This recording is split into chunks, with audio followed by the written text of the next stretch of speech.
নেপালের ভয়াবহ বন্যায় নেপাল তিব্বত সীমান্তের কাছে আটকা পড়েছেন ৩১ ভারতীয় তীর্থযাত্রী। তাদের মধ্যে রয়েছেন ভারতীয় প্রতিরক্ষা গবেষণা ও উন্নয়ন সংস্থার সাবেক প্রধান সতীশ রেড্ডি ও তার স্ত্রী। কৈলাস মানস সরোবর যাত্রার সময় বুধবার সকালে আকস্মিক বন্যার কবলে পড়েন তারা, এমন তথ্য উঠে এসেছে এনডিটিভির এক প্রতিবেদনে। জানা গেছে, বর্তমানে তিব্বতের সাগা কাউন্টিতে অবস্থান করছেন আটকে পড়া ৩১ তীর্থযাত্রী।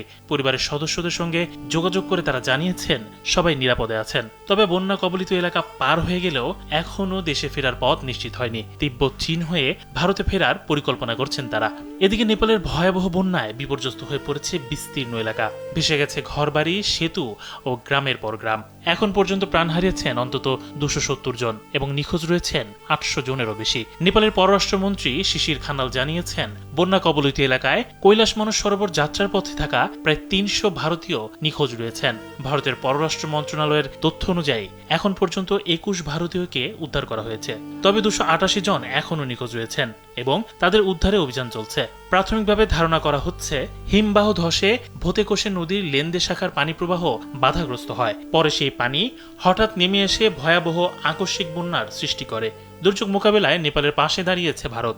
২ দফায় প্রায় ৫০ টন মানবিক সহায়তা ও দুর্যোগ মোকাবিলার সরঞ্জাম পাঠিয়েছে নয়াদিল্লি।